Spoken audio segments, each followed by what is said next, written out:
My name is Keith Carlson, and I'm the director of the Peace and Reconciliation Center here at the University of the Fraser Valley, and I'm also a member of the History Department. And it's a real pleasure tonight to be co-hosting this event with the History Department as the primary host, the Peace and Reconciliation Center, and the College of Arts. I'm not going to take very much of your time, other than I want to say a little bit about the man who actually organized all of what we're doing tonight, and that's Sebastian Huebel. He's been teaching in our department now for several years. He's one of our most popular professors, and the reason for that is, no, he's not. I'll take that back. He's not. The students right behind you are all saying no, no. He told me he was one of the most popular professors. Sebastian is one of our most popular professors, and he teaches some fantastic classes that really spark students' interests, their passions. I've talked to some of the students out of his class, and they talk about how it changed the way they see the world. It changed the way what they wanted to do with their lives afterwards. And there's not anything more than an instructor, a teacher can ask for than that. So that is fantastic. Sebastian has been reaching out.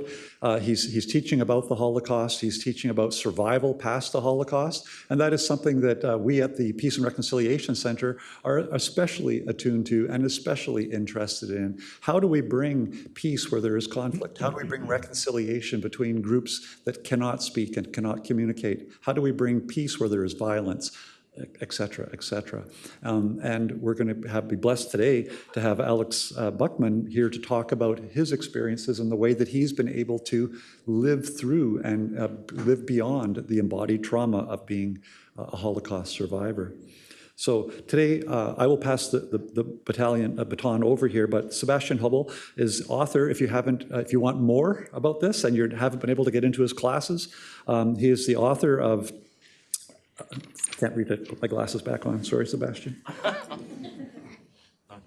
Fighter, Worker, and Family Man, German Jewish Men and Their Gendered Experiences in Nazi Germany, published by the University of Toronto in 2021.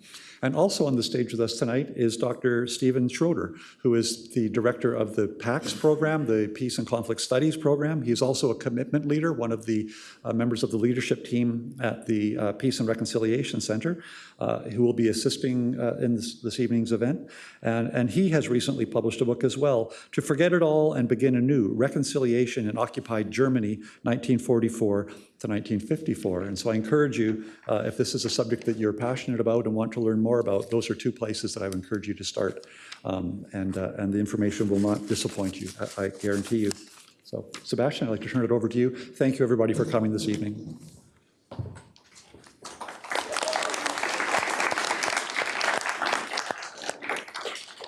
Okay, thank you so much, Dr. Carlson. That was quite the introduction and way overly exaggerated. I don't think I could have turned any more red, but thank you.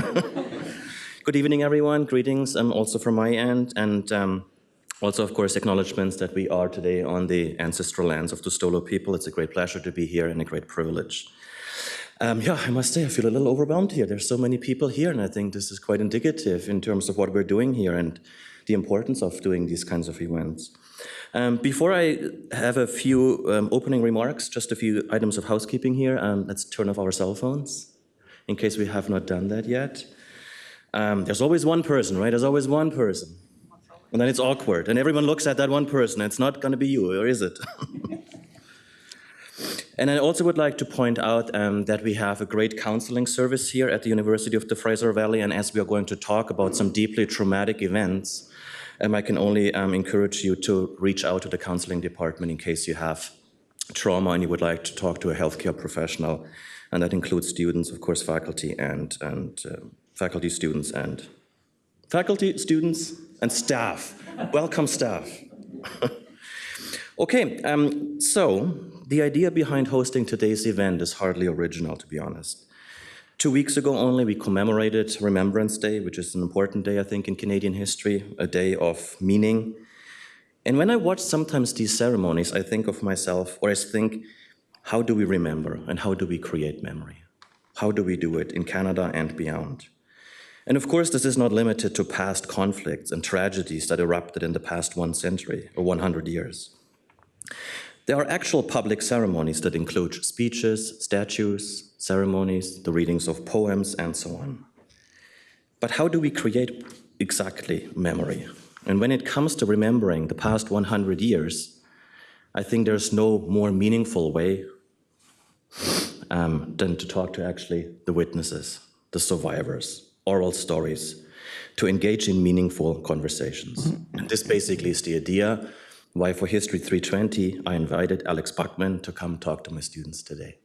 So I've had the great pleasure of teaching History 320 this very semester. It is a class entirely devoted to Holocaust studies. And then the idea came up, why invite a Holocaust survivor to only talk to my students? Why not open it up to the wider audience, to the general community at UFV? And here we are. But nevertheless, I'm very pleased to see so many students of History 320 here, of course, on this very lovely night. And just a stern reminder, there's going to be a quiz tomorrow at 8:30. Okay. The other kind of very brief point I want to make before I hand it over is the importance of hosting events like this today. And I think we sometimes take it for granted that we talk about history, that we remember history, that we learn about the history. And especially as an educator, I can say this is actually not as, we can't take it for granted, and it is not as established as we sometimes might think.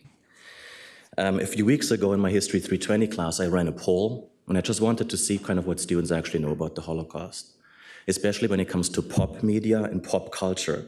So Hollywood movies, for instance. And I ran a poll, I showed 7 films, and of course the top one that ended up being at the top was Schindler's List, which was not a huge surprise.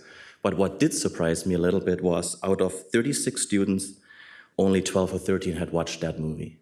And then other movies followed, The Pianist and so on. And I don't mean this as a criticism in the slightest, but I think it reminded me that it is so important to keep public memory, Holocaust commemoration, et cetera, alive. This is an ongoing effort that will never stop. Even we as instructors, we might feel like, we're teaching the same thing over and over again. The truth is that our project, our job never ends. Because what would happen if we stopped teaching, talking about things like the Holocaust? It might get tiring to teach the same material over and over again, but yeah, like I said, what happens if we stop? And again, this might sound pretty self-explanatory, the importance of teaching and education, including at the post-secondary level. But again, we cannot take it for granted. In fact, there are people who say Holocaust education, Holocaust commemoration, what's the point? We have talked about it again and again and again.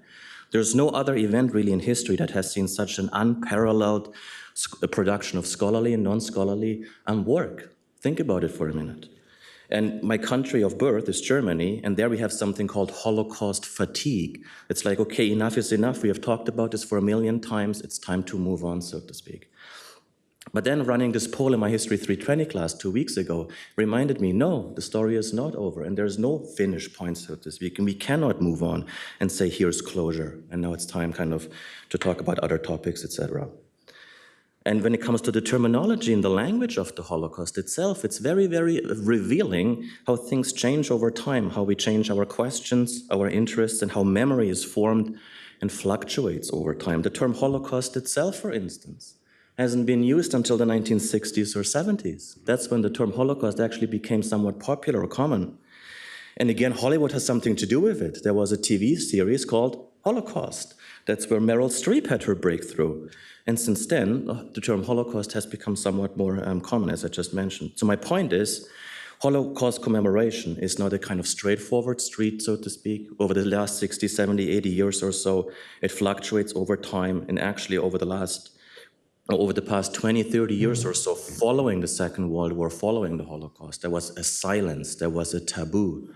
There was kind of a collective amnesia in many countries. Survivors and perpetrators and bystanders did not want to talk about the Holocaust. There was no interest. And look at us now here, 80 years later. We have a full room, and obviously there seems to be a kind of longing to commemorate, to learn, to share, and to engage in public conversations. And as long as we can do that, and I think really that is the reason why we are here, we really should do that. And for that reason, I'm deeply honored to welcome our guest speaker here tonight, Alex Buckman. I have met Alex, I want to say around 5 years or so ago. It makes absolutely no sense to introduce to him in more personal details here, because of course he's going to share his life story with us here. But maybe just a few general remarks. Yeah, like I said, I have met Alex Buckman 5 years ago through our work, our common work within the Vancouver Holocaust Education Center, which is based in Vancouver. And the mandate of that center really is to do outreach education. And Alex and I have been on stage numerous times, visiting high schools within the Lower Mainland, Surrey, Richmond, Coquitlam, you name it. And there Alex has given many, many times a very fascinating, intriguing, moving story of his survival during the Holocaust. And like I said, I'm deeply honored that he agreed to come visit our campus today and is going to share our story with us. So having said that, I'd like to hand it over now to Alex Buckman, who is going to share his life story with us. Following his about 30-minute or so presentation, we're going to have a bit of a Q&A period. And by a bit, actually, I mean we have lots of time. We probably have 20 or 30 minutes or so. This is actually something I really, really look forward to have a meaningful conversation, audience, and the people here in the front. I'm also going to invite Dr. Stephen Schroeder, my fellow Holocaust historian here at the institution at UFV, to the front, and then we'll open it up and hopefully have a meaningful conversation about Holocaust commemoration, memory, and what we can learn about Holocaust and other genocide, so to speak. Okay, thank you very much.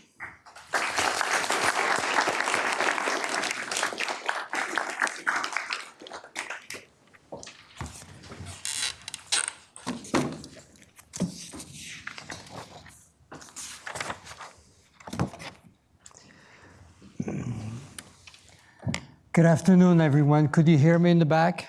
Everybody's okay? Good. I will share with you what happened to my family and I. After my talk, you will be able to ask me questions. My maternal grandparents lived in Andruspol, Poland, with their 11 children. 5 daughters, 2 sons, and 4 passed away as babies.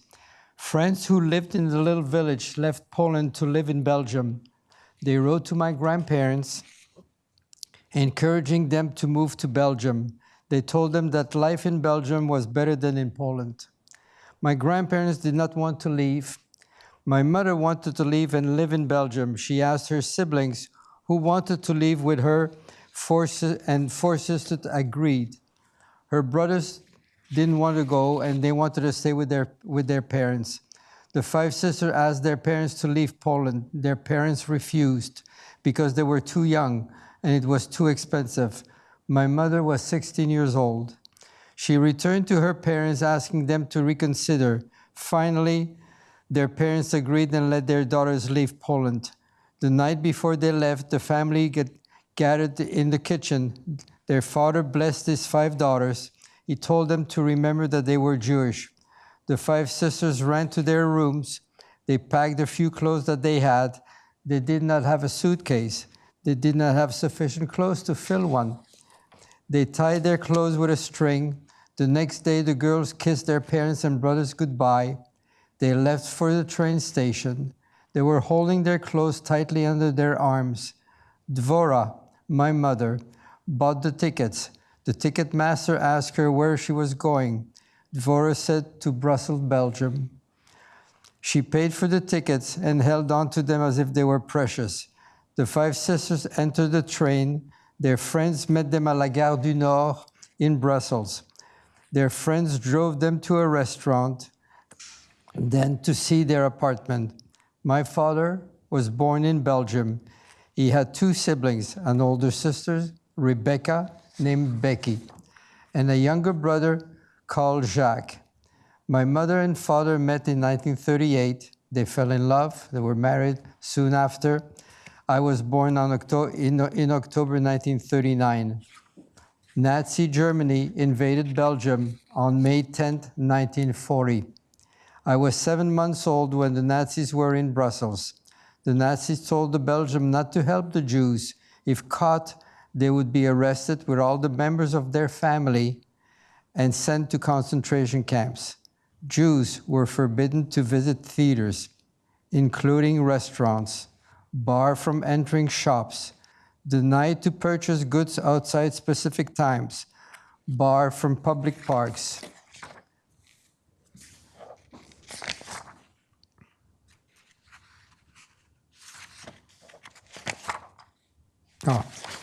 They were not allowed to leave the area without special permission, banned from making inquiries to the government, Students were forbidden to go to school. My father hired a Belgian woman to find non-Jewish Belgian families to hide me. My father paid this woman well. At first, my mother and her sister would clean people's homes. My mother wanted to buy a sewing machine to start a new business and make corsets for women. My father bought a leather sewing machine to make leather briefcases. My parents worked at home. My parents placed me in the arms of strangers. With more than a dozen different non-Jewish families, many Belgian families risked their lives to hide me. Without their help, I would not have survived. When these kind people became concerned for their families, they brought me home. At 4, when I was returned home by a family, a woman was sitting in the kitchen with my father. My father introduced me to her, and he said, "This is Mademoiselle André." My father said, "Alex, you will travel with this woman. You will go on a long trip. Alex, you will have to be a good boy and listen to her." I asked my father, where was Maman? My father told me that my mother was not feeling well, that she was in her bedroom and not to disturb her. I ran to my parents' bedroom yelling, "Maman, Maman." I tried to open the door, but I could not. It felt as if someone was holding the doorknob. My mother was actually holding the door closed. By holding the door closed, my mother saved my life. I ran back to my father to tell him that the door would not open. Mademoiselle André stood up and said, "We have to leave now." My father hugged and kissed me goodbye. That would be the last time that my father would kiss me. I was 4 years old. On the street, Mademoiselle André was holding my hand firmly and walking too fast. I had to run to keep up with her. We reached her little truck. She placed me in the back. It was dark and we traveled during the night. After a while, we had to leave the truck. We had to walk and we were hiding from the Nazis. Mademoiselle André told me firmly not to speak because the Nazis were everywhere. I never spoke, not a word, in 4 days. We searched for food during the day. We slept in the forest during the night. On the 4th day, we saw a large black metal gate. Mademoiselle André said that we had arrived. A woman came to the gate to talk to her. Mademoiselle André came close to me, she kissed me goodbye, and she left. At the time, I did not realize that Mademoiselle André had saved my life. The new woman held my hand. She told me that I would be able to sleep in a bed soon. She led me into a large dormitory with many beds. She asked me to get undressed and jump into bed. She shut the lights. The next day, I was introduced to a little girl called Annie. They told me that she was my sister, but I had no sister. We kissed on both cheeks like they did in Belgium. My father had changed Annie's last name and mine to be the same. This way, we would remain together as brother and sister. In 1943, my father ran out of money. The woman he hired to save me denounced my parents to the Gestapo. We reached the orphanage prior to my parents' arrest. The Gestapo came to arrest my parents. They knocked on the front door. The Gestapo entered our apartment. They told my parents to take a few clothes in a little valise and to hurry. With their valise, my parents followed the Gestapo. On the street, a truck was waiting for them. In the truck, my parents saw their Jewish neighbors. Jews from Brussels and Antwerp were sent by truck to Malines, a camp in Belgium, before sending them to a concentration camp. The woman who denounced my parents also denounced Annie's parents, Becky, my father's sister, and her husband Herman. They were arrested by the Gestapo and sent to Malines. In Malines, the Nazis made files for the Jews. Their personal documents were confiscated. They were all filed in a metal cabinet. After several weeks, Becky, my aunt, was sent to Ravensbrück concentration camp, a camp for women. Hermann, my uncle, was sent to Buchenwald concentration camp. Both camps were in Germany. My parents were pushed and shoved on a train. The Nazis locked the doors of the train. They traveled to Poland. My parents did not know where they were going. When they arrived, the Nazis opened the cattle door of the train. The Nazis were yelling in German. They yelled at the Jews to jump off the train.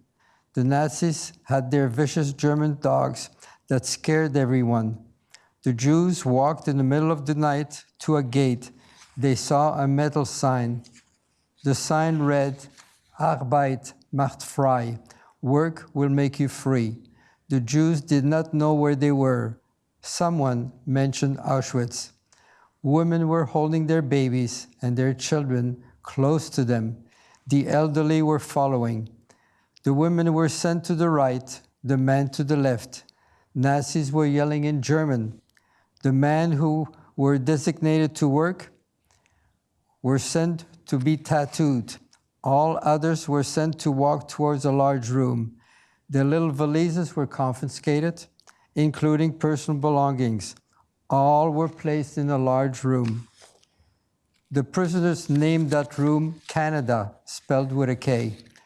Everyone knew that this room had plenty of everything. No one was allowed in to enter that room except the selected prisoners to organize the room. In the morning, they had the appel. The Nazis would call the prisoners in German, or they called them by their tattooed number. No one was called by their names. That was another way to humiliate the Jews. The appel was repeated several times. During the day, this will take a very long time. The prisoners had to stand to the attention for a long time. My father suffered of flat feet. He was very tired, standing in one spot. My father became weak and could not work. At Auschwitz number 1, there was no room for weak prisoners who could not work. My mother was sent to the right to Auschwitz number 2, better known as Birkenau concentration camp. My mother's sister Frida was in the camp. When they met, they hugged, kissed, and she cried. In the morning, the men dressed in white coats were in charge of the triage. They chose the women prisoners who could work, including all those who they thought could not work. With a flick of their hands, they separated the women. The Nazis were shouting in German. They were shouting, "Go there, and you go there." The women who could work were sent to the right. The women who could not work, according to the Nazis, were sent to the left. The women were holding their babies and their children, and then the elderly were following. My mother was sent to the right. She was chosen to work. Frida, her sister, my aunt, was sent to the left. She was not chosen to work. My mother turned to talk to her friend. Her friend knew both sisters and their families in Belgium. Pointing to her sister, my mother said, "Look, my sister is on the other side. What should I do?" Her friend replied, "Do what you want."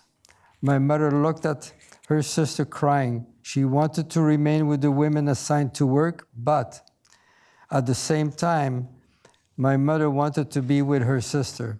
Frida, my aunt, was crying uncontrollably. My mother crossed the line and went to her sister. Frida was surprised. She told my mother, go back to the other side." My mother decided to go to the side of the workers, but the Nazis stopped her. My mother and her sister walked together holding hands. They walked with the other women, including babies, children, and the elderly. They walked closely together towards a large room.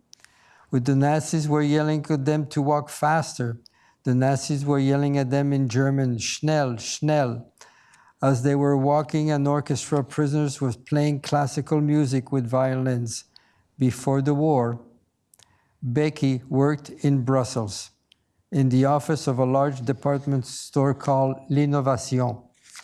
In 1943, Becky was a prisoner at Ravensbrück concentration camp. In the camp, Becky had a difficult job. In the morning, with women prisoners, they had to push a heavy cart. They walked from their barack, the place where they slept, on muddy roads all the way to the forest. They had to pick up wood for their little stove in their barack.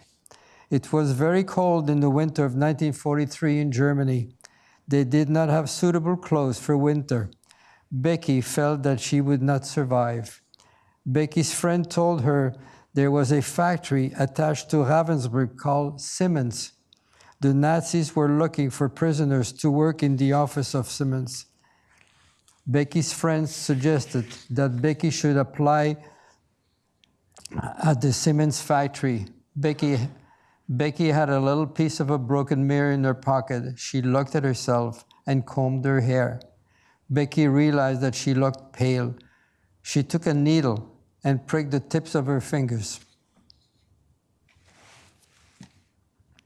Becky applied the blood from her fingers to her cheeks to give her some colors. Then she pinched her cheeks a few times to give her more colors. Becky ran to the Siemens factory. She entered the factory nervously and applied for the office job. Because of Becky's previous experience in Brussels, Becky was hired immediately. At Siemens, she worked during the day. Becky was also asked to work from time to time on the night shift. One day, Becky discovered a roll of brown paper. She had an idea, which was a dangerous idea. She wanted to do something in defiance. She stole a pair of scissors and a little pencil. She cut a large piece of the brown paper. She folded the paper and hid it in her dress. After her shift, Becky ran to her barack. If caught with the stolen items, the Nazis would have hanged her in front of all the women prisoners as an example for stealing. In her barack, Becky took out the brown paper. She cut the paper in smaller squares. She started to write. What did she write? She wrote 2 pieces, 4, 6, then 8. She wrote recipes of meals that she made for her husband. Becky wrote more than 100 recipes. Becky traded some of her food for needles and thread, and she made a little recipe book. One day in Ravensbrück concentration camp, a train arrived from Auschwitz No. 2, Birkenau concentration camp. With women prisoners, Becky ran towards the prisoners. As the women were stepping off the train, Becky noticed that they all looked like ragged dolls. She was yelling my mother's name, Dvora Weinberger Buckman. Becky was trying to find her sister-in-law, my mother. A young girl approached Becky. She told that Dvora was dead. Becky asked her, how did you know Dvora?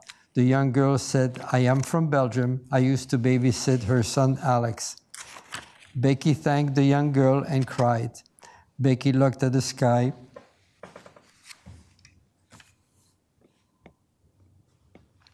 And made a promise. If I will leave this camp one day and find Alex, I will raise him as my son. After 16 months, liberation finally arrived at Ravensbrück. The women prisoners finally would go home. Trucks came to take all the women.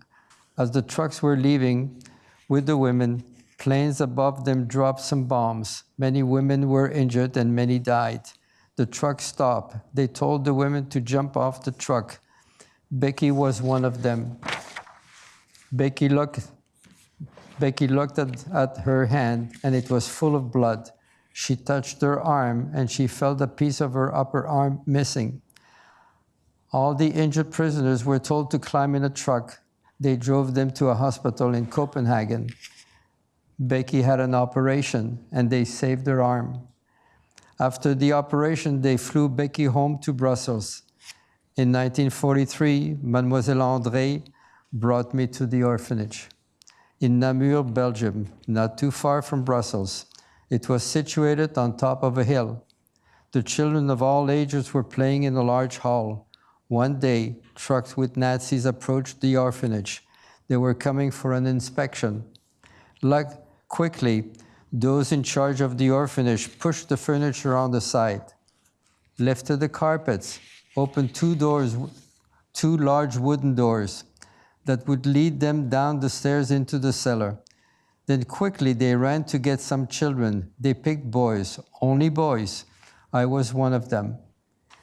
They told us to follow them. They told us to go down the stairs into the cellar. We looked down into the black cellar and we refused because we were scared. But we had no choice. We had to go down the stairs into that dark black cellar. It was cold and we were scared, very scared. Most of the children were crying. We saw large things running with shiny eyes. Later they told us that they were rats. They told us to be very quiet. They said that it was a matter of life and death. They told us not to make any noise. All the children in the cellar were scared, very scared. The children continued to cry. We heard loud noise. We did not know what it was.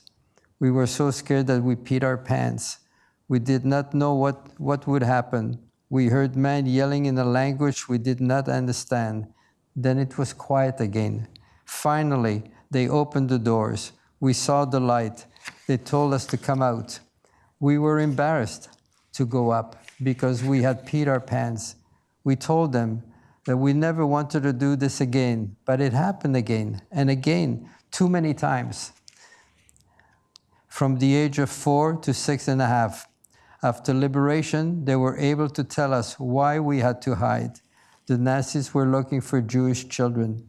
Some of us did not know that we were Jewish. It was easier with boys. If a Nazi thought that a little boy was Jewish in 1943, they would ask him to pull down his pants. If the little boy was circumcised, he would be Jewish. Then the little Jewish boy would be sent to a concentration camp. The little Jewish boy would not last more than 24 hours. After liberation, my sister Annie, who was really my cousin, was crying and asking me, where were our parents? Like her, I did not know where our parents were. The orphanage kept us for another 6 months, hoping that our parents would come and pick us up. In 1946, Annie and I were 7 years old. Annie was actually 9 months older than I. The people in the orphanage drove us to Namur, from Namur to Brussels. We were transferred to the Red Cross. The Red Cross was no better than the orphanage. They wrote our names on long sheets. They placed them on telephone poles around Brussels with the hope that our family would find us. My father's brother, Uncle Jacques, found us. We were really happy to see him. From the moment I saw him,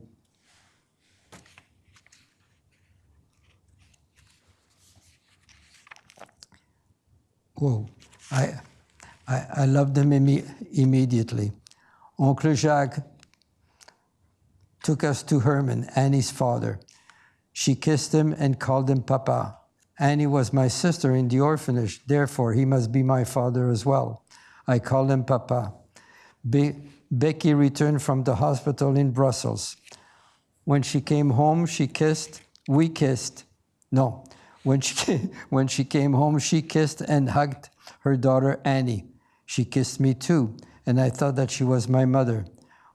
When we returned from the orphanage, we were not healthy. Mama took us to see the doctor. I was worse off than Annie. The doctor told Becky that I should go to the sea for at least 2 weeks. Mama and Papa returned from the concentration camps. They did not have the money to take me to the sea.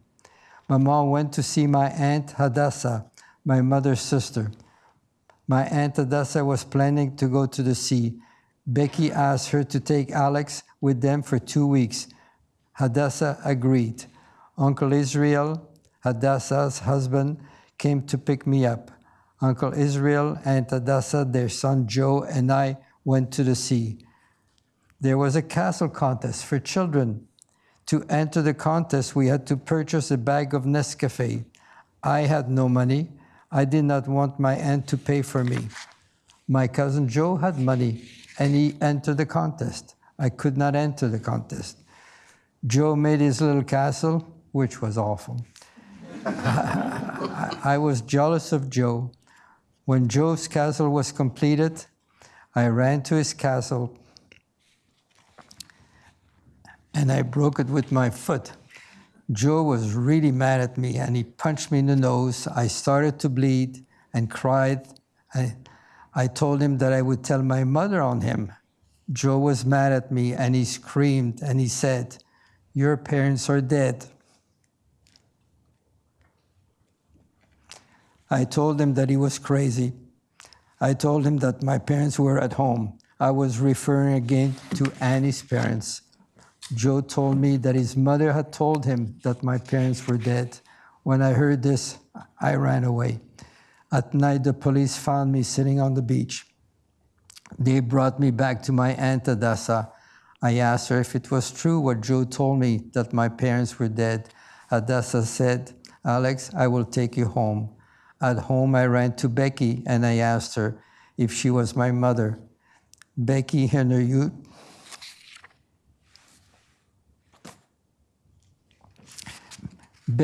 her usual tender way, held me in her arms. She said, "Alex, your parents were taken to Auschwitz, but they never returned." I was 7 years old. I realized for the first time I had no parents. Becky took me in her arms and said, "Papa and I will raise you as if you were our son." Mama was so good to me. The next morning, I asked her if I could still call her Mama, and she said yes. Time passed. We are now in the year 2010. I was honored to attend the March of the Living as Vancouver's first survivor to attend. We traveled with 11 Jewish students from King David High School, 1 week in Poland and 1 week in Israel. On the last day in Poland, we reached Auschwitz concentration camp, the camp where my parents were prisoners in 1943. It is almost impossible to describe what I felt.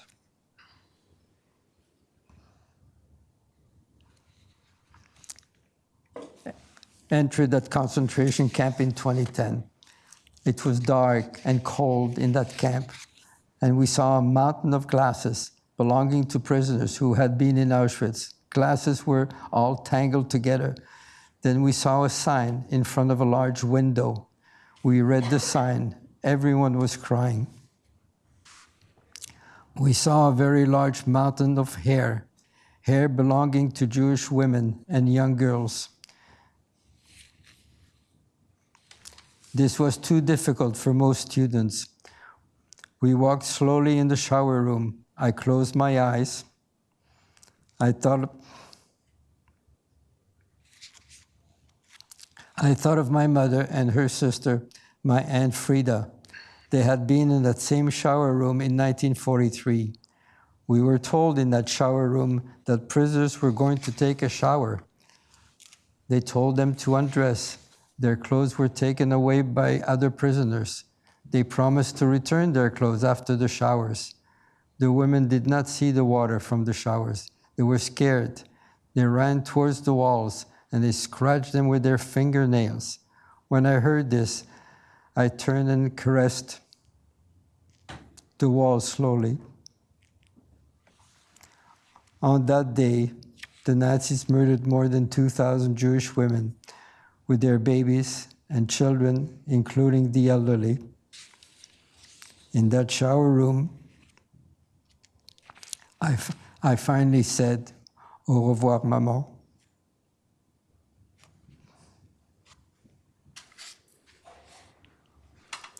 On November the 11th, 1943, the Nazis murdered my mother in Auschwitz No. 2, better known as Birkenau concentration camp.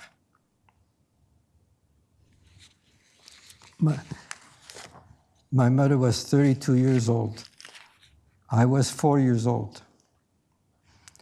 In December 1943, we do not know the date, the Nazis murdered my father in Auschwitz No. 1. concentration camp. My father was 31 years old.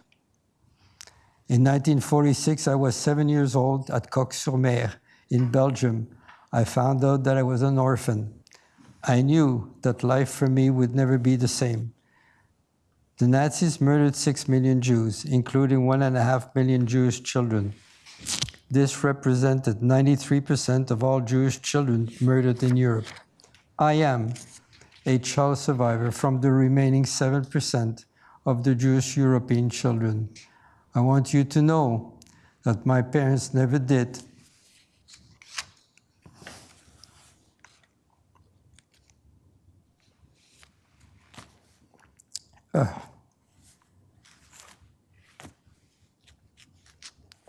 Come on. Never did anything to anyone. The Nazis murdered my parents because they were Jews. When I share this with you, you become witnesses. I share my story to honor my parents. I brought you a present. I will give you a copy of a recipe, but I think you all received it. And that recipe was written by my Aunt Becky when she was in Ravensbrück concentration camp in 1943. Becky was my aunt, and I called her Maman. The recipe is about an orange cake.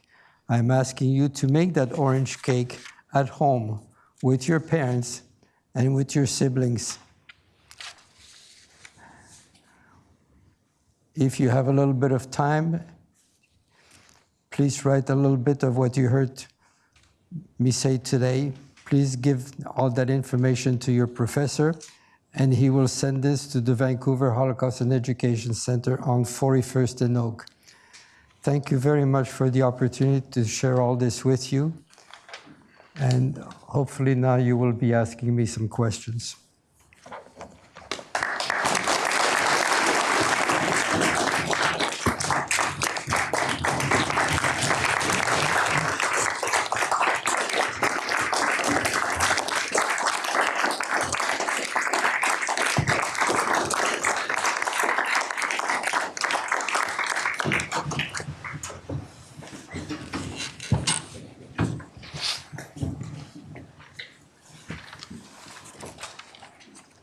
Thank you, Alex. Hard to find the right words after such a presentation. And I have heard his speech many times, and I have to confess every single time there's a new nuance to that story, and it never leaves one indifferent. And that's the reason why we're having these kinds of events today. I would like now to open up our question and answer period, and I would like to do so by, like I mentioned before, inviting my fellow Holocaust historian here at the institution, Dr. Steven Schroeder, to come to the front and have a seat next to Alex. And I would politely ask Steven to kind of share some of his insights and observations that he just made over the last 30 or 40 minutes or so. I think we can all agree that Alex's talk was deeply moving, highly insightful, and there's a lot we can process, that we need to process and think about. And there's a lot to dissect. When it comes to academic studies, when it comes to Holocaust studies, of course, there's a number of themes and topics that we tackle as academics to better understand the Holocaust, the dynamics behind this genocide. Some important notions or themes that we discuss in History 320, for instance, include collaboration. Another important one is resistance to the Holocaust. Resistance by the Jewish people, Jewish families, including Jewish children, or civic society in general. And in this case study that we just heard about, and we're looking at Belgium, and I think Alex sometimes more implicitly than explicitly referred to resistance and collaboration. So I'm looking forward to hearing Steven's kinds of thoughts and observations, and once Steven comes to his conclusion, I will open up the floor, and then we can have 15, 20 or so minutes, I'm not even sure what time it is right now, for a general question and answer period. I have a microphone here, so once you have a question, I will come to you, and you can raise your question either to Steven or to Alex, and hopefully we can have a meaningful engagement here. Thank you. Well, thanks, Seb. Can you hear me back there? I'm not sure. Yeah, okay, good. Thanks so much, Seb, and thank you, Alex, for your courage and for sharing from your journey here, and for sharing the table with me for a little bit. And thank you, Seb, for putting this together and for inviting me and for doing a great job with this course, right? I see the students here, it's fantastic. So there's a lot here, and maybe it's kind of dangerous to ask a historian a multifaceted question with a few minutes, but I'll do my best to keep it short. Lots of things come to mind from your presentation and from experience. But you know, when the Nazis seized power in January '33, the rest of Europe was relatively safe for the time being, and the dual war of claiming space and the racial war were happening simultaneously. And we see, you know, the spread of the war then also brings in the people in that area that were under Nazi occupation. And so I'm kind of thinking about, you know, the year prior to your birth and how everything was kind of coming to fore well, really escalating in Nazi Germany. There was a number of things happening. There was the start of the T4 program with children being murdered. They called it euthanasia, but it was to purify the race. There was the Anschluss of Austria, the takeover of Austria. There's also the Sudetenland crisis and the Czech Republic, or Czechoslovakia becoming part of Nazi Germany in 1938 and 39. And then within the specific, shift towards the broad attack on Jews throughout Europe, we have the Evian Conference in 1938. This is all at the same time, where European, the world countries came together and said, no, we're not going to raise our quotas for immigration at this time. And we saw how that played out during the subsequent years. And the Kristallnacht pogrom in Germany in 1938, which was the first open-air mass attack on Jewish people in Germany, which really is a turning point for thereafter, a few months later, the Kindertransport, so transport of children to 10,000 was the mark to get children under 17 to England. And that was a private matter, right? So where there was private funding and this sort of thing where Jewish organizations within Germany are trying to have children move to a safer place in the UK. And it was all through private sponsorship in the UK as well. So then leading to this period of the invasion of Belgium and the Low Countries, this is a very dangerous situation. And each of the countries, first the war moved to the east and then was kind of put on hold for a bit, the occupation of Poland, but then moved to the east as we heard from Alex. And the attack on civilians varied through those countries, but what was obviously very strong was the Nazi presence and then the collaborators. That's part of your question, right? There's a lot of collaborators in each one of these countries, but also a lot of resistors. And different countries had different contexts, right? And so Belgium, there was a lot of resistors, as well as fascist groups. And we know about the neighboring country and a child there, Anne Frank, and her experiences under occupation, a very similar situation in the Netherlands at that time as well. And so this is the context in which we have heard today, right? The experiences that you've shared with us. And the forced labor was there, first for Jews and also for non-Jewish Belgians. Into Germany, very dire situation of brutal forced labor in Germany, and then also deportation then from Mechelen and also from Briendork camp. There were transit camps to Auschwitz, and then beyond, also part of what we heard today. And about 25,000 Jewish people were transported to the east on those transports, around 65,000 Jews in the country at that time. And so the remaining, the people who were not transported were in hiding, right? And we've heard of your story there, Alex. And so there's a significant resistance there. Resistance takes on many forms, right? So it can be militia groups. Jews joined militia groups. They also joined other like political and also military groups, but also we have what we see at the Holocaust Memorial in Israel, the line of righteous Gentiles, right? And so we hear of non-Jewish people, supporting and saving the lives of Jews, which we also heard from Alex's story. So there's a lot here. I will leave it there for my comments for context. I could say this just in looking at this and looking at the plight of children and your story, that it is unthinkable, really unimaginable to think of what a child would be going through in that time. And without question, incredibly resilient man, and to live a full life after. So, yeah, thanks for sharing with us. Yeah. Take the microphone. Yes, applause.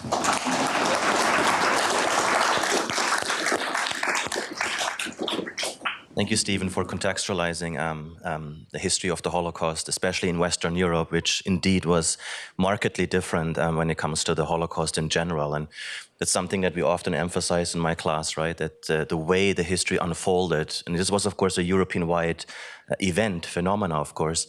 In Western Europe, it was a little bit or quite different, actually, compared to Eastern Europe. And yeah, if we look at the numbers, 65,000 in Belgium, 40,000 plus survived. That is seemingly a large number, 2/3, so to speak. So we can see that resistance, Jewish people going into hiding, taking control of their own lives. We see a high degree of agency, and we see civic society also playing a kind of more honorable, noble role, so to speak. Other countries, the Netherlands, Denmark, etc., could be included in that narrative as well. And then there is a story markedly different in Eastern Europe, in Hungary, Romania, Poland, and so on, where collaboration was much more pronounced. And the statistics, the numbers, of course, speak a very different language. Okay, I would like to open it up now for questions for both Stephen and Alex, of course, our guest of honor. So raise your hand, I will make my way to you, and we can start the conversation. Marianne, our librarian. Alex, thanks for being here and sharing your story and being a witness to this horrendous, shameful period in history. I'm wondering if you can comment about whether you were able to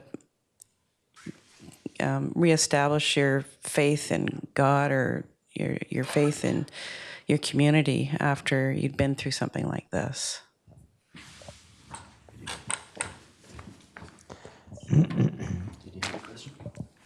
Tell me. If you were able to reestablish your faith in God, in religion in general? Okay. In all due respect, with what happened, I've never been religious, and I had difficulty accepting that how could all this happen? I didn't only lose my mother and my father, but I lost many uncles and aunts and too many cousins. And then when I was a little older, when I heard what really happened, one had to ask the question, how could that happen? And because it happened, I've never been religious. I try to be a decent human person, but I'm not religious. I do my best in helping people, but it was too tough.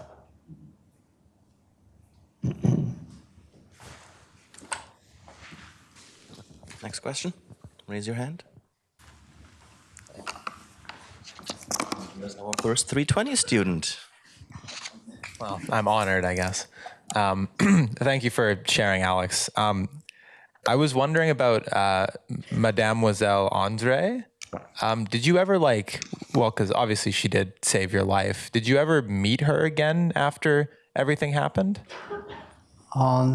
Yes, on my first trip back to Belgium from Canada, I was 22 years old when I left Montreal to go back to Brussels to re-meet my family in Belgium, whoever was there. And one of my cousins told me that she wanted me to meet a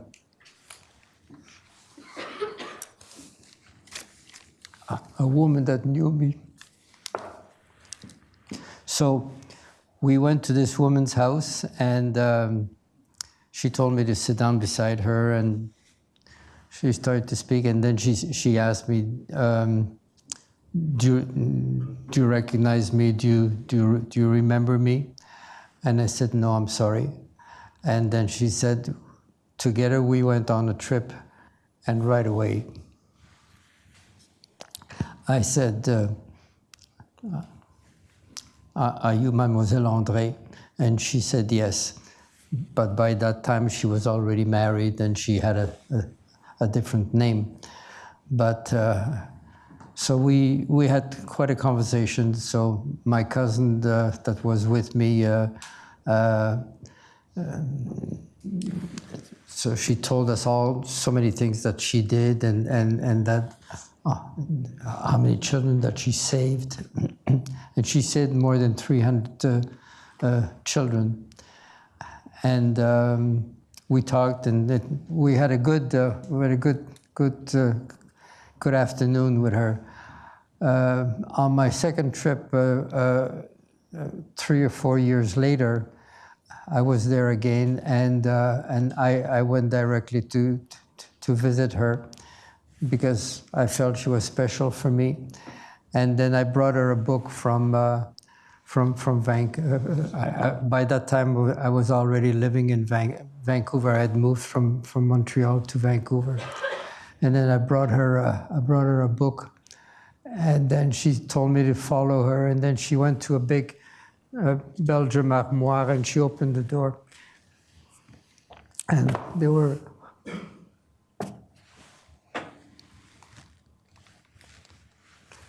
she had hundreds of books that she had received from child survivors like myself. She was quite a lady. A little later on, I have asked 9 people here to say something about Mademoiselle André. Which might be a good moment to do right now. Yeah. Sounds good. So we have 9 students in the second row here who have been given a 1-page document. And yeah, let's see what happens. First is Jared. André Gelen Herskel-Vichy was 19 years old when Germany invaded Belgium on May 10th, 1940. She was teaching at the Gammon boarding school. One day, she was stunned to see 5 students in her class appear with the obligatory yellow star on their clothes.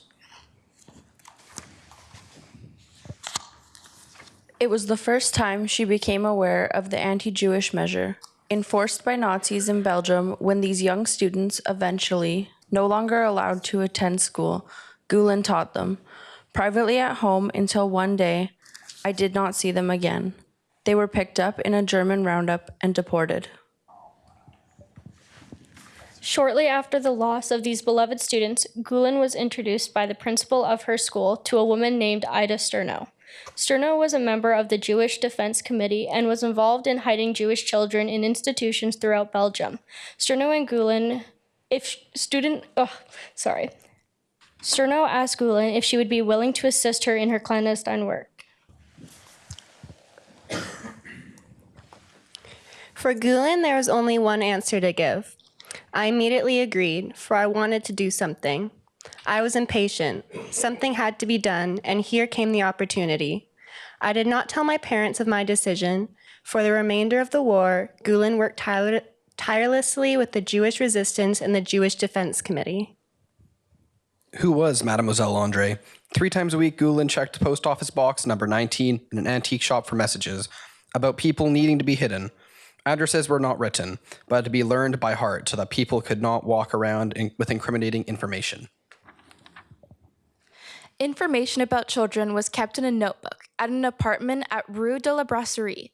Hidden away in different cupboards throughout the apartment, these books, if found and deciphered, would lead Nazi soldiers to the hiding place of at least 300 Jewish children.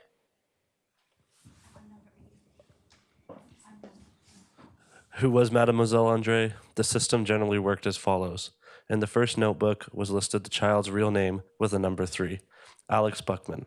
In the second notebook, the number without the name and address of the child's parents, 340 Rue George Morel, Anderlecht.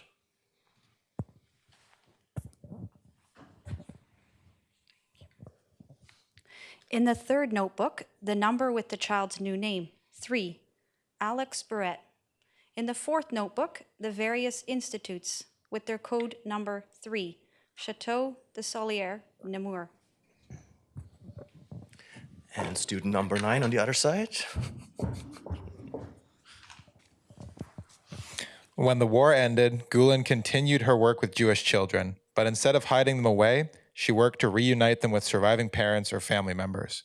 She donated the original booklets of the location of the children to Yad Vashem in Israel. In 1989, she was declared a righteous among the nations by Yad Vashem. Thank you very much. So a very important person in your life, mademoiselle. I have number 10. Oh, you have number 10. Number 10. Sorry. During the war, Gerlin hid a Jewish man in her basement. After the war, she married him. His surname was Erkovici. Gerlin was born in 1921. She passed away in 2022. Gerlin was 100 years old.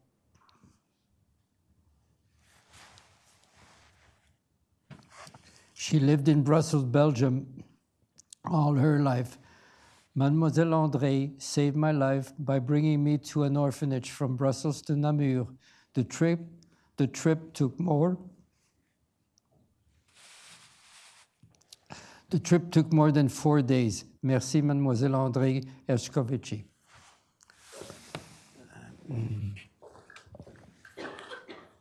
Thank you, Alex. What a remarkable woman. She only passed away last year. At the age of what did you say? 100. 100. Wow. More questions? Yes. Thanks, Alex, for sharing your gift. First of all, the recipe, and but also the gift of your courage today. It's just so inspirational, and thank you, Sebastian, for opening us up to the rest of the university community.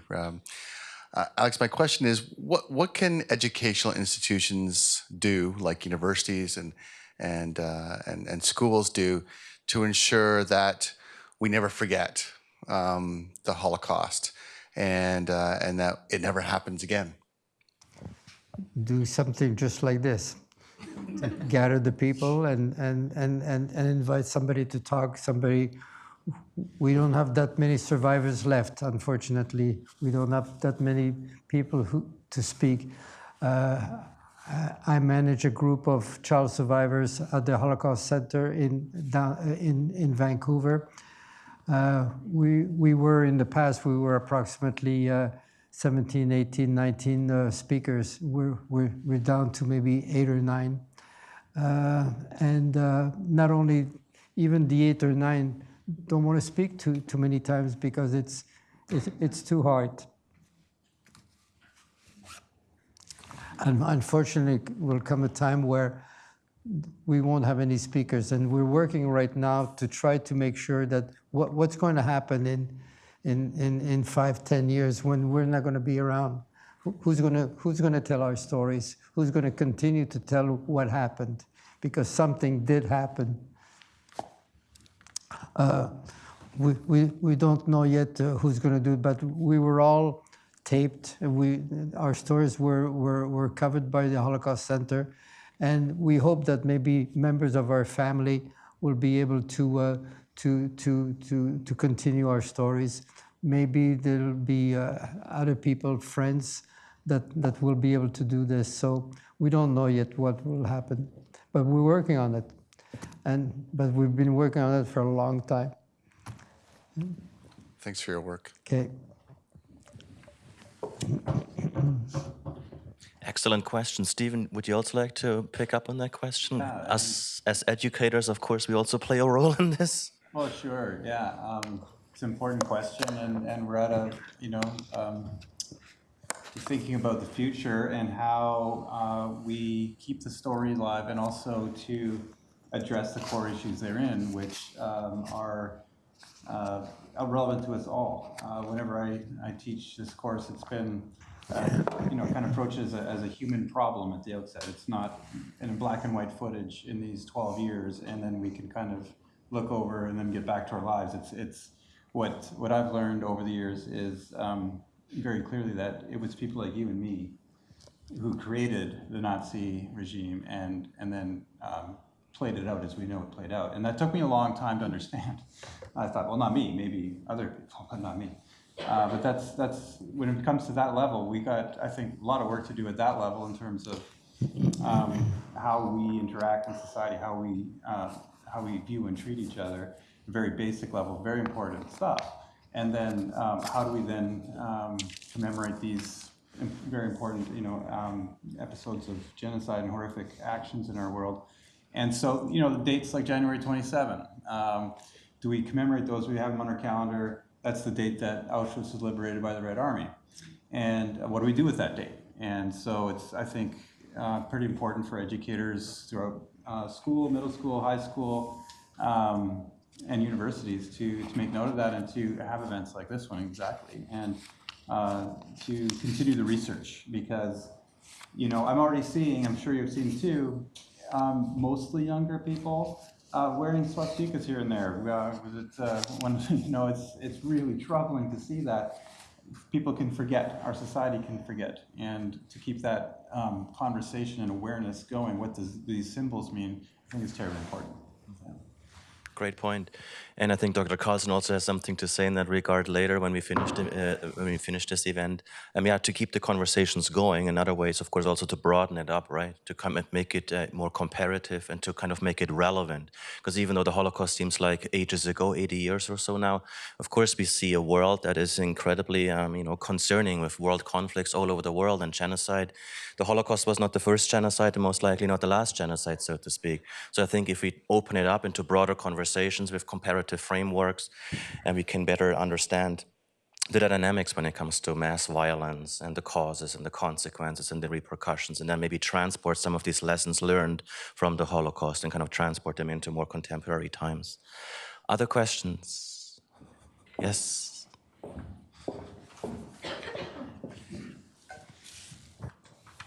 Thank you very much for your comments, and I have a question in particular for Steve.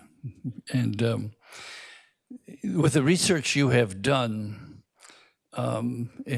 particularly in the book you've just written, which I haven't read, but I certainly want to, what's happening in Germany since then, or Europe for that matter, or even the world for that matter? Could you say something about the state of the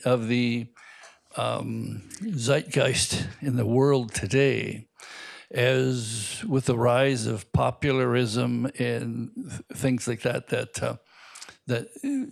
you see perhaps echoes or remembrance, or people say we don't want to ever go this way again, or are we flirting with this kind of thing yet once again, and why? Yeah, thanks, Lee. That's a great question. And I'd like to hear from Seb on this as well. I can speak from my experience, my time in Germany. That's the birthplace of Seb. He can speak more to that for sure.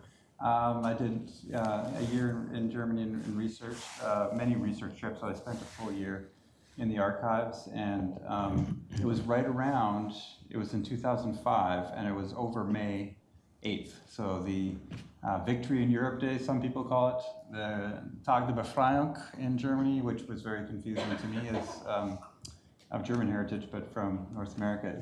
Who's freeing whom from what? Within Germany, that's the term used, right?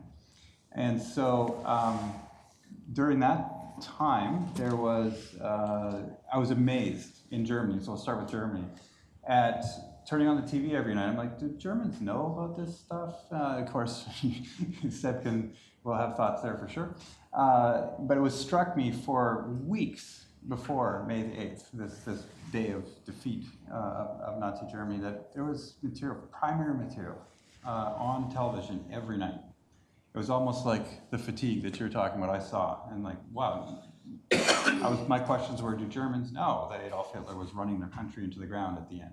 Yeah, so all that sort of stuff, like the real stuff that, that you come across as a researcher, but then what do everyday Germans know, and they know all that stuff, right? So that was, I found very impressive, actually, dealing with the past in a very difficult way, but very honest and overt way. And so then beyond that, I've seen some shifts over time in Holocaust awareness and remembrance. And I'm happy to see courses and these type of events happening continually. I do see that there are, what people have achieved in whatever area of democracy or of these specific issues they're in, that they can also be lost. And to safeguard what has been achieved, it's not a given that in 10 years we'll still be doing the same things, right? So it takes people to make sure that happens. And yeah, there's a lot of troubling things happening in the world. I could go on about that, I think, but I'll just say that there are a lot of things that look a lot like National Socialism in our world today, and I don't think they're really arrested as such. And they're very troubling to me, and it's also very difficult to talk about because as soon as you invoke Hitler in a conversation, you're kind of dismissed, right? Because your enemy is always, oh, just like Hitler, right? But what if they are actually similar? How do you talk about that? How do you do that without invoking some of these, these images of the past that, well, we're not like that, but maybe we are in some ways, right? So yeah, some things come to mind there, but to be vigilant of those things, I think, is very important. I've seen some things in this country that are very troubling that I think very few would say, oh, come on, right? We're not Nazis. But there are some things that need to be, again, I think, attended to, and people need to be vigilant of them and to address them. Right? Yeah, maybe just to add to that and echo it as well, because I was born in Germany. I went through the school system in Germany, moved to Canada when I was 20. So what Stephen was just kind of saying, I can only echo. Holocaust awareness is omnipresent, so to speak. It's hard to escape it. Stephen was referring to TV shows, movies, et cetera, that might be broadcast on, public television, et cetera, et cetera. It's much more wide-ranging. There's the speeches, there's the commemorative events. There can be subtle things like walking in a city, in a market square, and you come across a cobblestone in a different color, which is a golden color. So you almost stumble over a cobblestone. What's the story there? The cobblestone is supposed to remind you that a Jewish person used to live exactly at that location. So it's hard to even actually escape these kinds of seemingly more benign kind of, innocuous kind of forms of commemoration. And that's why I was raising this point in my opening speech, right? How do we commemorate? How do we create memory? And how do we perpetuate a kind of memory over several generations, so to speak? And yeah, of course, I'm not saying that because I have a German background, that a lot of awareness or a lot of positive change has happened in the past decades in Germany. But if we broaden it up to a more European kind of wide conversation, then I also agree here. I think there are some areas of concern, so to speak, especially coming back to that notion of collaboration. We see increasingly governments advocating for rewriting history, period, where some countries and civic societies have a major issue with acknowledging collaboration that has happened in their countries. Poland, Hungary are only two to mention right now.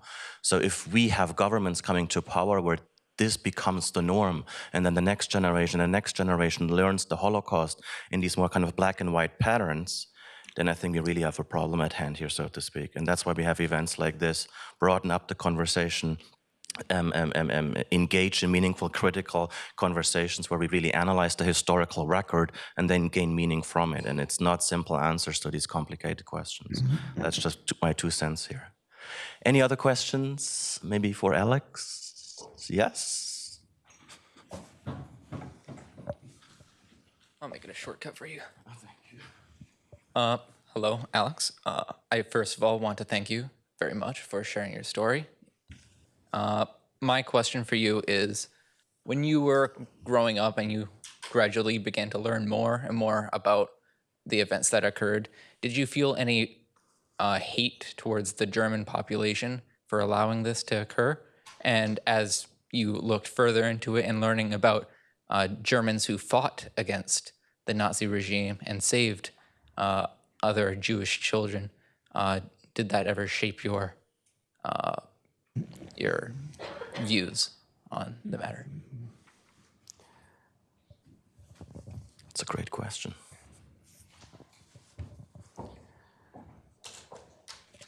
The way I am, I don't have much hate in my heart, but I definitely could not forget and forgive what happened. There were too many people that either did not survive because of the situation, but you have to remember, when I grew up in Belgium, I was not the only one. There were so many young kids of my age growing up that had exactly the same kind of situation. So therefore, it was not just me. If it was just me, it would have been something different. But we were so many, and we tried to. I remember my first job. My first job was and I was taking some courses to become an accountant.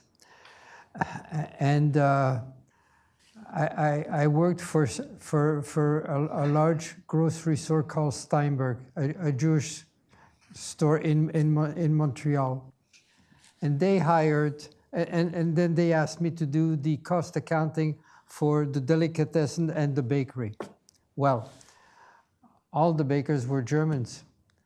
And the delicatessen at the same time. And I remember when I first came home and I told my mom, I said, how can I work in that place? I mean, they're all Germans. You know, I can't look at them, and I can't. How will I be able to work closely with them? And when you're doing cost accounting, you have to be close to the people, because you have to find out exactly, in other words, how do you determine the price of a cake? So I had to be with the baker itself, and he tried to explain to me all the ingredients that went into a cake, how to make a cake, and therefore we had to come up with a price to sell that particular cake. I had to be close to these individuals. And my mom told me that when I called my mom, that's my aunt, and Becky, I could never call her my aunt. To me, she was always Mama. Anyways, Mama told me, look, there's a difference between Nazis and Germans. You could hate you could hate the Nazis, but the Germans had nothing to do with what's going on. So therefore, you don't have to hate them, and therefore I realized that I didn't have to hate all those people that I was working with, and they were really nice. I mean, we became friends, and we worked very closely with them. I worked in that same place for 3.5 years, and it was the best of my time that I was with them. It happened that way. But today, when I see German people and all that, I got no hate for them, because they had nothing to do with what went on. So to me, a German is a person. Like I'm from Belgium, he's from Germany. He's a human being. Great question and quite a remarkable answer, I think, especially so shortly after the war, having this kind of day-to-day contact again with representatives from a country that, of course, was collectively held responsible for starting the Second World War. And also, just to add to that question, or part of the answer is, I can't help the irony here, right? I got interested in Holocaust studies when I was a teenager in Germany, watching the kind of TV series that Stephen was referring to.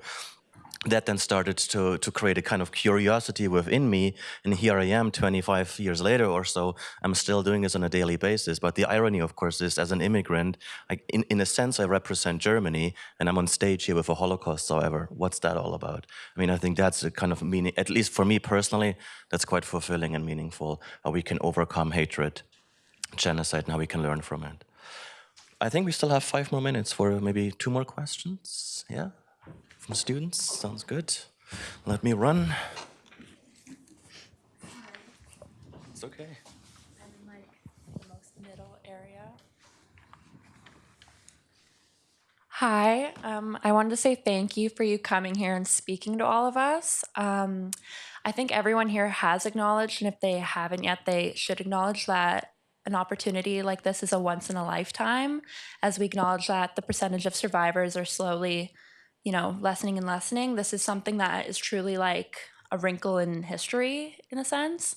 A question that I had, as today's a Holocaust remembrance event, is for everyone here who's going to be leaving the room, what is a notion that you could give to us, or what should we have to, in a way, remember the Holocaust, leaving this room and spreading the awareness and the education and everything that you told us today?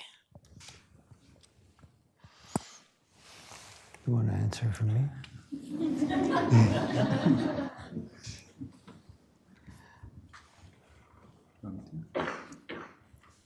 So what exactly would you like me to tell you? Seriously, what would you like me to tell you? What do you feel that's right? What do you feel with that question?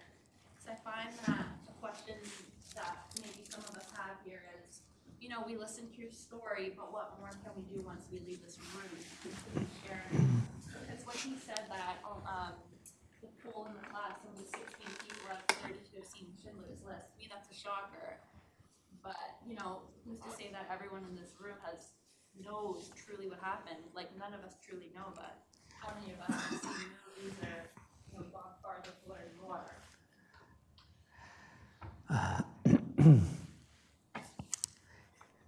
In my humble opinion, all you could do is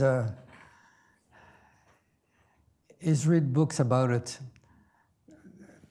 The movies are that were shown, so many of them, and I don't know. I agree that Schindler's List is one of my favorite movie anyway.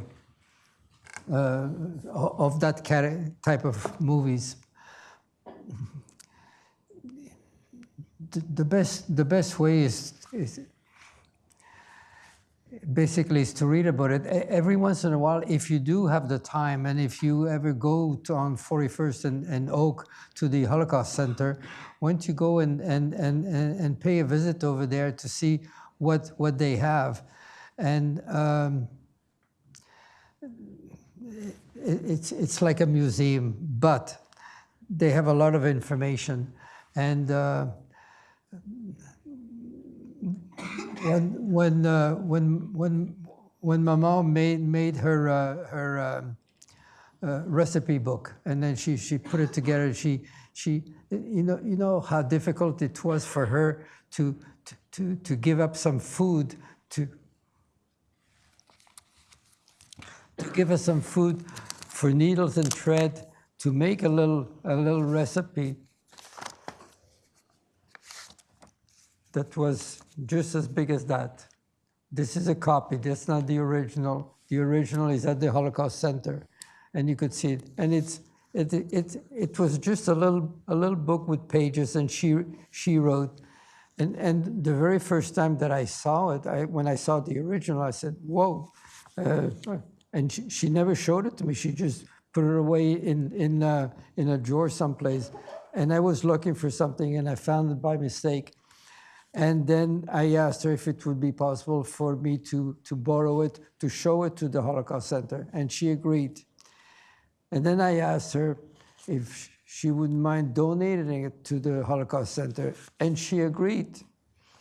So I was flabbergasted. And I wanted them to have it, to be able to show to some people what it was all about. It's a simple story of one little woman that did something amongst many people that did many things. I mean, if you would let me and if you would know me, I could talk till tomorrow about my mom, but I won't, you know, because we don't have the time. But many people did a lot of things during the in the concentration camps. And one of the reasons that she did this with the recipes that you all have one, it's simply because they were hungry. A lot of her recipes were exaggerated. In other words, I'm not a cook, but let's say you needed 4 eggs. Well, she would actually say, we need 6 eggs, and on and on like that. But most of her recipes were pretty good. And what they did in the concentration camp, I was fortunate enough to be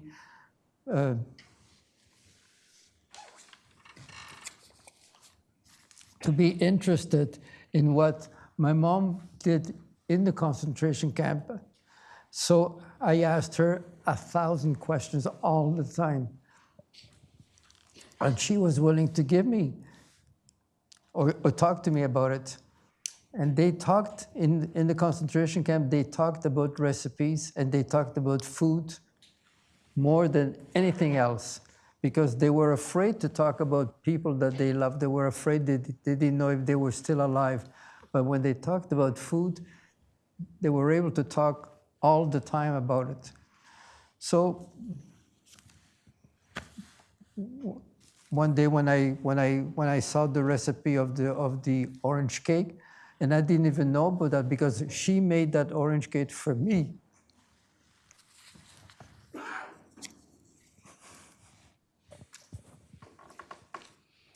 Wow. Thank you, Alex. Great. She made that every Sunday, and she didn't call it the orange cake. She called it Alex's cake. Anyway, just be kind to people. Just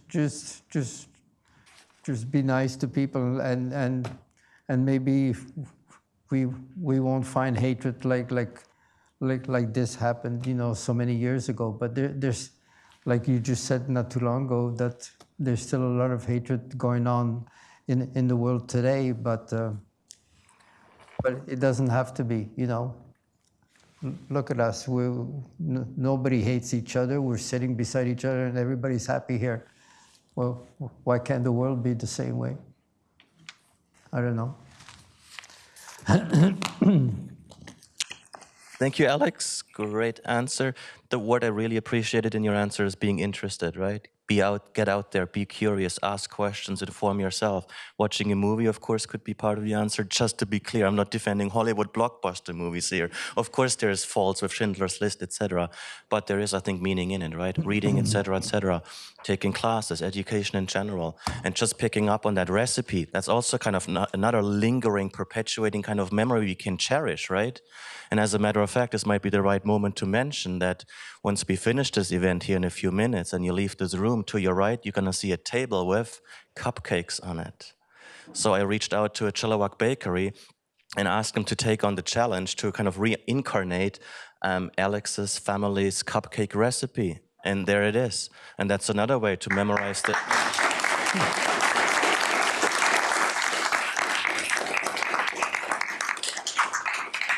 to remember the Holocaust and gain meaning from it. One last question in the back.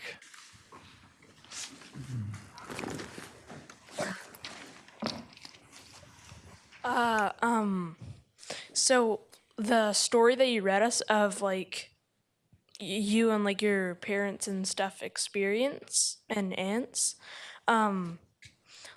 like are you gonna like do you wanna ever make it like an actual like book or publish it?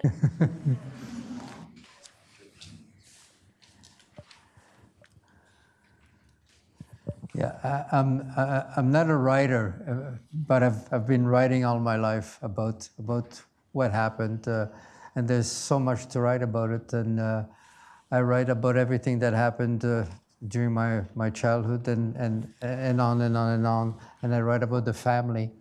And I was just telling a story to your professor here that on the way in, my cousin Jean, he was you remember when I mentioned that my mother was with her sister Frida, and they went to the showers together. Well, her son and I were very, very close, even though that he was 9 years older than I was at the time. But we were close because of what happened to our mothers.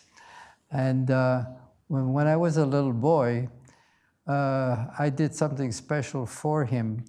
He was raised by Catholic religious people during the war, and he wanted to become a priest. And the family found out about it, and they didn't want him to become a priest. But he really wanted, and he says, "Yeah, that's I've changed my mind. That's what I want to do. I'm going to become a priest." And then they asked me to do something special. The family asked me, because I was sleeping in his room for some weekends, and I loved him very much. And then they asked me to open the window, and then they would come to the place where we lived, and they put a ladder, and then they went and they kidnapped my cousin. They actually did. And I helped them. Anyway, they actually took him to a place, I don't know where they took him, but they kept him away from the family and from everything else for a year and a half. And then he changed his mind. And he didn't want to become a priest, and he stayed as a Jewish man, and he actually volunteered on some of the wars in Israel. So he really made, a 100-degree turnaround. But that's just one of the tiny little stories that I have about my family. But I write, and I write all the time. One of these days, I think I will have the courage to get my book published, but it'll be just about the family.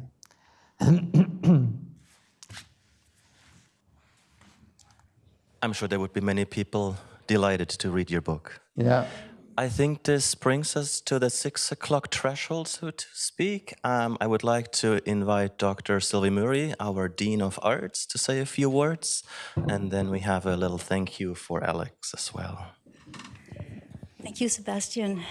Thank you so much for sharing this with us, and thank you to the organizers for bringing this your voice to us here and to this room full of people. And you are leaving us with an incredible. I don't know how to describe it. Stories to think about, to sit with. I think to sit with. The event was organized to engage us as a public, as a community, to discuss these events, these experiences. They are terribly relevant today, sadly. So I think we can think about how we live with this and how we act individually on this. And they are so incredibly rich and moving at a personal level. And again, I think it's for each of us to think about how we sit with the personal experiences that you shared. And really evokes all kinds of personal reactions, all kinds of personal feelings. And I think that's really important when we look at history. It's more than facts and context. It's really how it is experienced personally and how we, the listeners or those who learn from history, how we let ourselves be moved by those personal testimonies. The image of the women sharing, talking about recipes because they could not talk about loved ones is so powerful. And I'm sure that when they talked about food, they talked about family events and the tables where they had gathered. So that's, for me, that's very moving.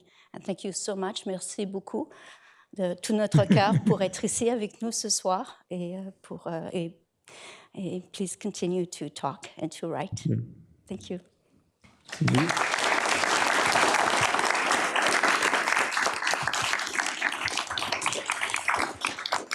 Thank you, Dr. Murray. And we have one final thank you note from a student, or representing History 320, if not all students in this room. Jared, you want to come to the front and present a little thank you gift to our guest of honor, Alex?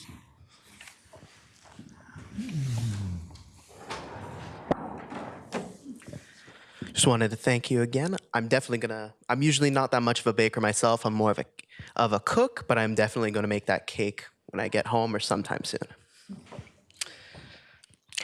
I would like to start by first thanking my professor, Sebastian Huebel, for the opportunity to both hear you speak today, as well as learn your story. Today, most of us live our lives without the certainty of war in our forefront. I, as I'm sure many more in this room can relate, relish the privilege that we've been given to live in a country free from an invader's cruelty. That is, of course, sadly a luxury you and I didn't get to share. I welcome you. On behalf of the room, as well as my fellow colleagues. Regarding the horrible atrocities you fled from, I plead we create a world where nobody needs to hide, where children are never separated from their families again and can live forever peaceful. Thank you for coming, from the students of UFV.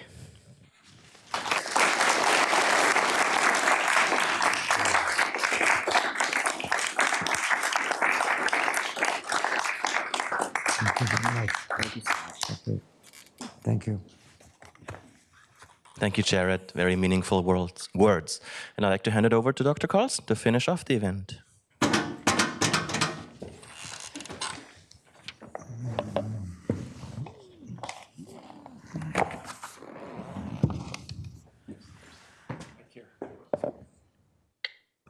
I'd like to thank everybody for coming tonight, for taking the time, for opening your hearts and your minds for this event. When I think of, we've been asked to commemorate a lot, and ask you now, as you leave, to also contemplate something. This was sponsored, one of the sponsors for tonight was the College of Arts. And at the College of Arts, you're confronted with a host of different disciplines. And I think that should be inspiring to the world, because the problems and challenges that this world face cannot be solved by any one discipline by itself. They cannot be solved by any one discipline. And if there are people in this room who are studying sociology, then ask, what is it about society that created a world where this happened? If there are those of you in this room who are studying poetry, think about what you can do with the words and putting words on paper that convey meaning and that power of the evocative word. If you're a psychologist, think of the mind. If you're a historian, think of how the change over time has and hasn't created new contexts and repeated old contexts. So ask yourself where you're coming from. What is it that you can bring as you contemplate? What is it you bring to a conversation? And then engage in that conversation, please, because that's what this world needs right now, desperately needs right now, so that we don't see the kinds of things that I think, where do you go, Dr. Schroeder was warning us, are looming right now. And those aren't things to be taken lightly. What can you bring to that? If you're interested in learning a little bit more and you're not already in Sebastian's class, but you still want to learn a little bit more, next week Park will be sponsoring another peace talk, and it is Genocides Across Time and Space. And in that talk, we'll have a panel of 4 people who will be talking about different genocides as they've unfolded in the 19th and the 20th century across different cultural groups, in different time periods, and in different contexts within nation states and colonial relationships, so that we can see that there isn't a single pattern to genocide and there isn't a single answer or solution to genocide. So please do tune into that. You can register on the Park website. You can register. It's going to be on Zoom, and there will also be, I'm hoping, a small group of us can join live in a classroom. Thank you so much for your words tonight. Thank you so much, Seb, for organizing this. Thank you, Stephen, for bringing it together, History Department, the College of Arts. Thank you so much for everybody for coming, time out, being here this evening. So many people, I've only been at UFV for the past three and a bit years, and everybody says, oh, it's a commuter campus. They don't come out in the evening. Students won't do that kind of thing. They did for you. And they did for you because I think we care so deeply. We care so deeply about this kind of issue, and we don't want to see it happening again. So thank you. Thank you to the organizers. Have a safe trip home tonight. Take care.